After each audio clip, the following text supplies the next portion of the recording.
Com a graça de Deus, estamos mais uma vez aqui para realizar a leitura e uma pequena reflexão sobre o Livro dos Espíritos por Allan Kardec.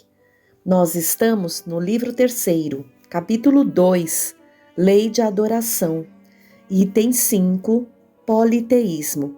Kardec pergunta, 667, por que o politeísmo é uma das crenças mais antigas e mais espalhadas, se é falso? A ideia de um Deus único só podia aparecer como resultado do desenvolvimento mental do homem.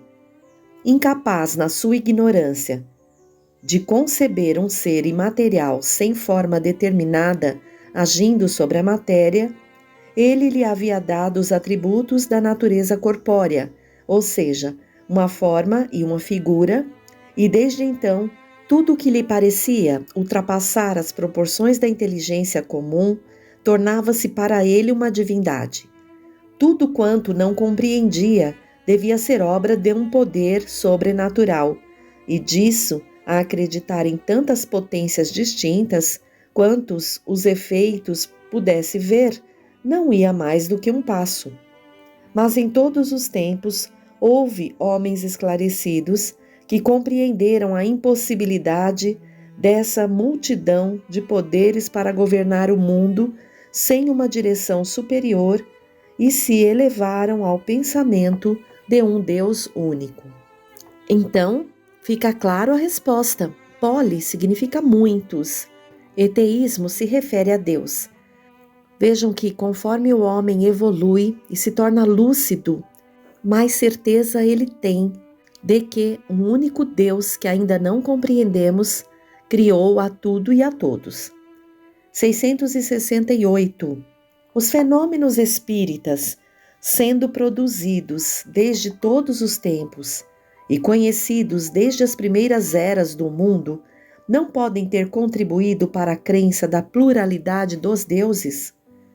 Sem dúvida, porque para os homens que chamavam Deus a tudo o que era sobre-humano, os espíritos pareciam deuses, e também por isso, quando um homem se distinguia entre os demais pelas suas ações, pelo seu gênio ou por um poder oculto que o vulgo não podia compreender, faziam dele um deus e lhe rendiam culto após a morte. Kardec aqui nos remete ao item 603, que está no livro 2º, capítulo 11, Os Três Reinos.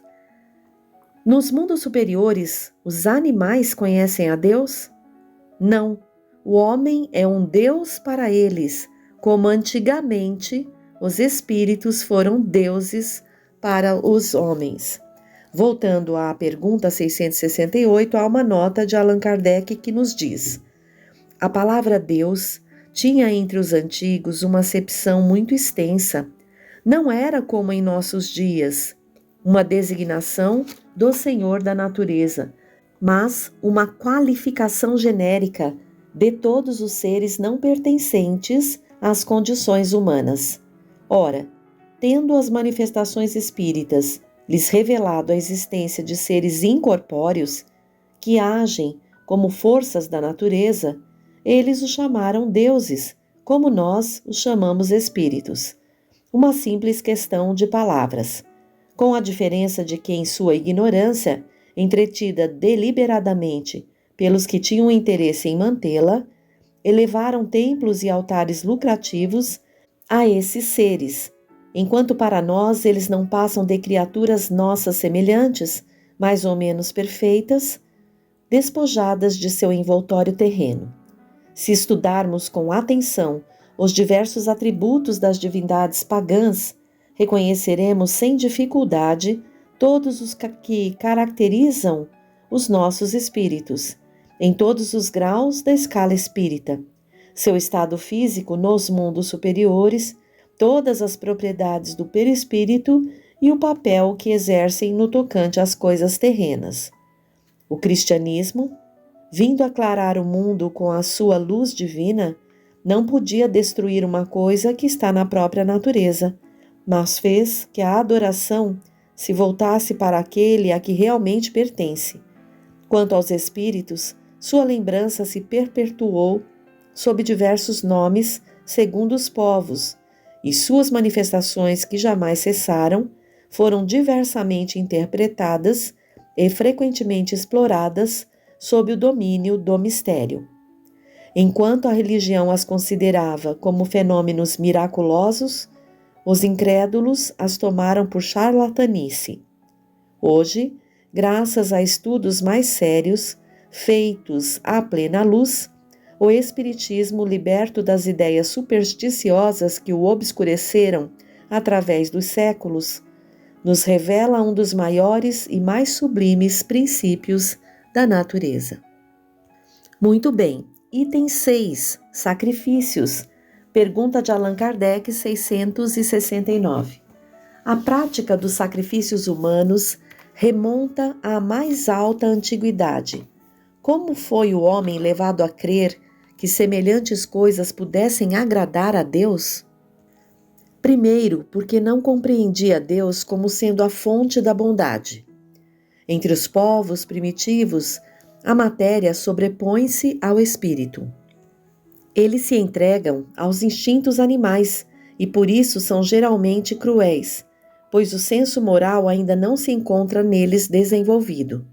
Depois, os homens primitivos deviam crer naturalmente que uma criatura animada teria muito mais valor aos olhos de Deus que um corpo material. Foi isso que os levou a imolar primeiramente animais, mais tarde criaturas humanas, pois, segundo sua falsa crença, pensavam que o valor do sacrifício estava em relação com a importância da vítima. Na vida material, como geralmente a levais, se ofereceis um presente a alguém, escolhereis sempre o de um valor tanto maior, quanto mais amizade e consideração quereis testemunhar à pessoa. O mesmo deviam fazer os homens ignorantes com relação a Deus. 669-A. Assim, os sacrifícios de animais teriam precedido os humanos? Não há dúvida quanto a isso. 669-B. Segundo essa explicação, os sacrifícios humanos não se originaram de um sentimento de crueldade? Não, mas de uma falsa concepção do que seria agradável a Deus. Vede Abraão. Com o tempo, os homens passaram a cometer abusos imolando os inimigos, até mesmo os inimigos pessoais. De resto, Deus jamais exigiu sacrifícios, nem de animais, nem de homens. Ele não pode ser honrado com a destruição inútil de sua própria criatura. Perguntas muito interessantes e respostas bem elucidativas. Vamos dar continuidade a esse tema. 670. Poderiam os sacrifícios humanos, realizados com intenções piedosas, ter algumas vezes agradado a Deus? Não, jamais. Mas Deus julga a intenção. Os homens, sendo ignorantes, podiam crer que faziam um ato louvável ao imolar um de seus semelhantes. Nesse caso, Deus atentaria para o pensamento e não para o fato. Os homens, ao se melhorarem, deviam reconhecer o erro e reprovar esses sacrifícios, que não mais seriam admissíveis para espíritos esclarecidos. E digo esclarecidos, porque os espíritos estavam então envolvidos pelo véu material. Mas pelo livre-arbítrio poderiam ter uma percepção de sua origem e sua finalidade. Muitos já compreendiam por intuição o mal que faziam e só o praticavam para satisfazer suas paixões. 671. Que devemos pensar das chamadas guerras santas? O sentimento que leva os povos fanáticos a exterminar o mais possível os que não partilham de suas crenças com o fim de agradar a Deus, não teria a mesma origem dos que antigamente provocavam os sacrifícios humanos? Esses povos são impulsionados pelos maus espíritos. Fazendo a guerra aos seus semelhantes, vão contra Deus, que manda o homem amar ao próximo como a si mesmo. Todas as religiões, ou antes, todos os povos adoram um mesmo Deus, quer sob este ou aquele nome. Como promover uma guerra de exterminação porque a religião de um outro é diferente ou não atingiu ainda o progresso religioso dos povos esclarecidos? Os povos são excusáveis por não crerem na palavra daquele que estava animado pelo Espírito de Deus e fora enviado por ele, sobretudo quando não o viram e não testemunharam os seus atos. E como quereis que eles creiam nessa palavra de paz quando os procurais de espada em punho? Eles devem esclarecer-se e devemos procurar fazê-los conhecer a sua doutrina pela persuasão e a doçura, e não pela força e o sangue. A maioria de vós não acreditais nas nossas comunicações com certos mortos. Por que quereis então que os estranhos acreditam nas vossas palavras, quando os vossos atos desmentem a doutrina que pregais? Vejam a profundidade desta resposta a Kardec e a todos nós. Precisamos rezar, orar, pedir por todos nós terráqueos ainda tão aquém diante da evolução que devemos ter. Muitas vezes, muitos de nós apontamos os dedos para aqueles que ainda praticam esta guerra santa, que não aceitam que outros possam ter outra religião. No entanto, nós mesmos cristãos que dizemos ser, muitas vezes encaminhamos vibrações violentas para aqueles aos quais não comungam dos mesmos pensamentos e sentimentos que nós comungamos. E esta última frase aqui pode calar fundo no coração de cada um de nós. Quando dizem, abre aspas, a maioria de vós não acreditais nas nossas comunicações com certos mortos.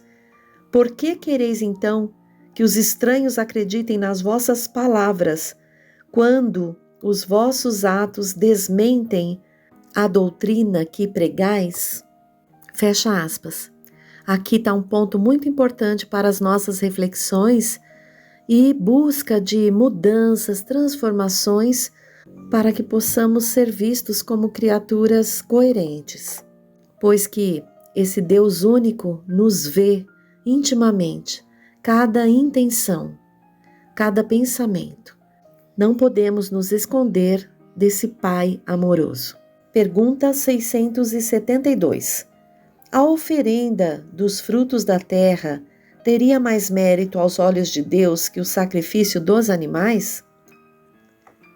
Já vos respondi ao dizer que Deus julgaria a intenção e que o fato em si teria pouca importância para ele.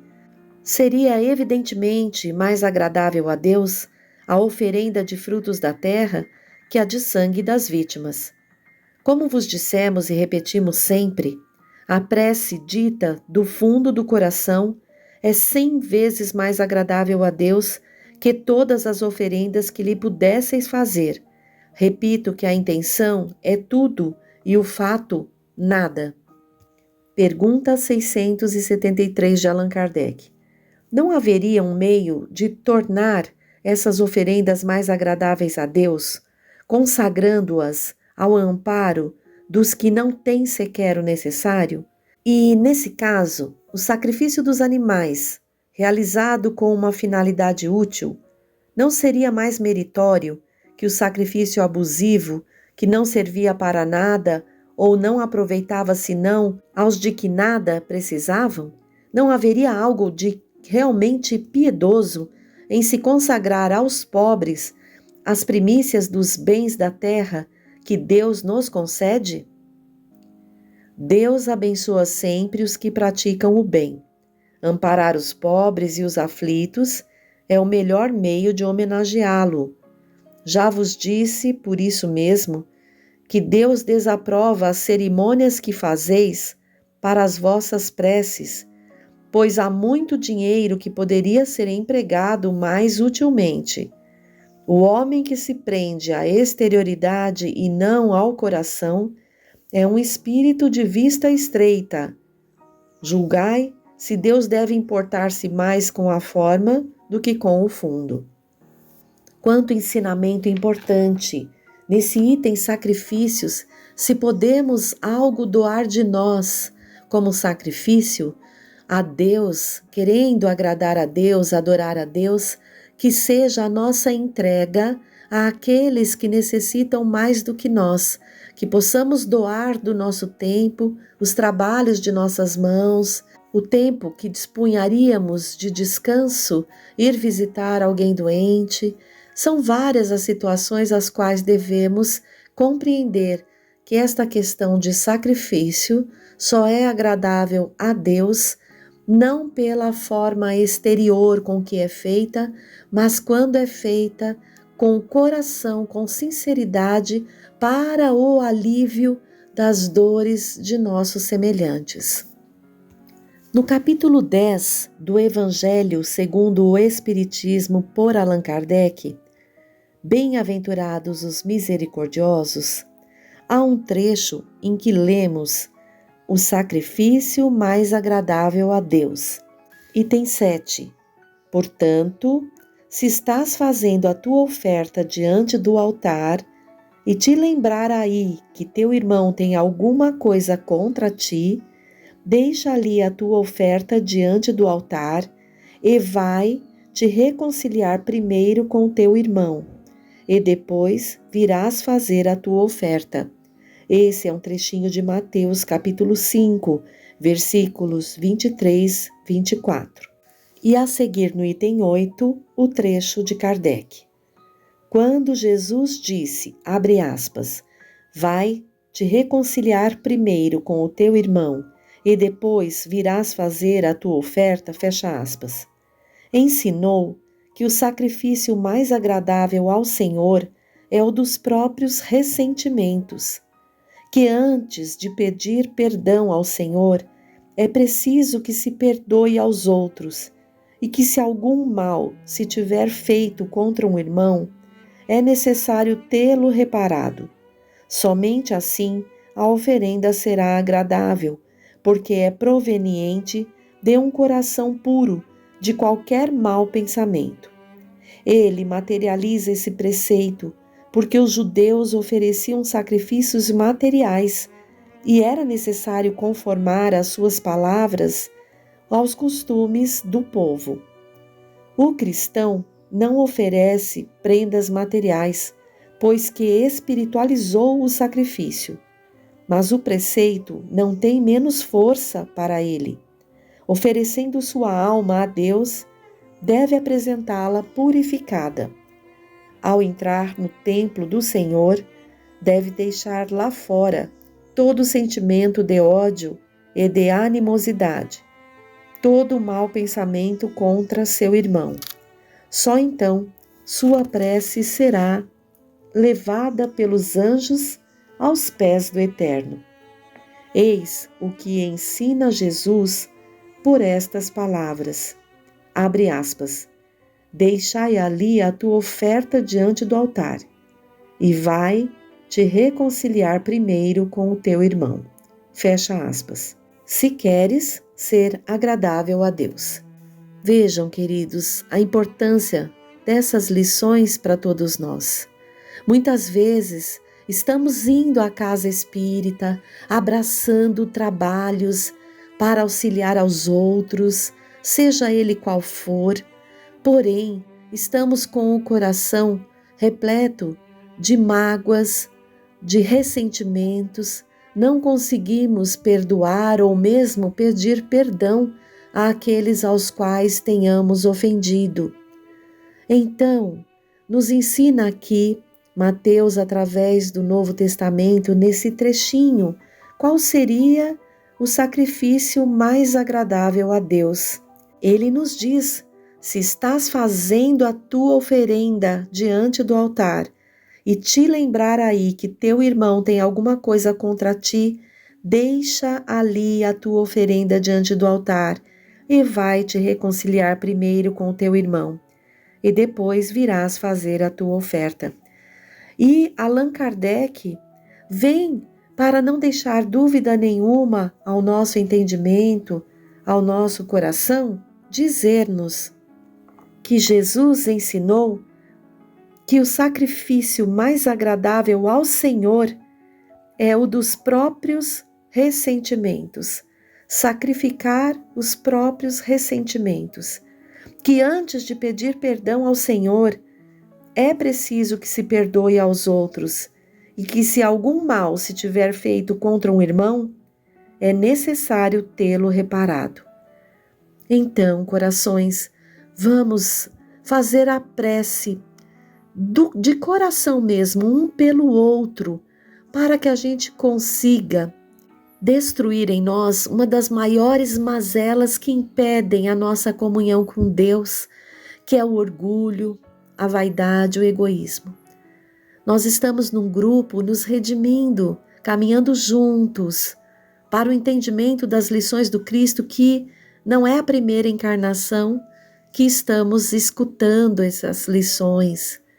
Então, que possamos orar um pelos outros, que possamos nos dar essa chance de sacrificar os nossos ressentimentos, e aí sim, toda oferenda, todo trabalhinho que a gente pegue, será com certeza muito mais agradável a Deus nosso Pai. Fiquemos por aqui, um grande abraço e até o próximo encontro.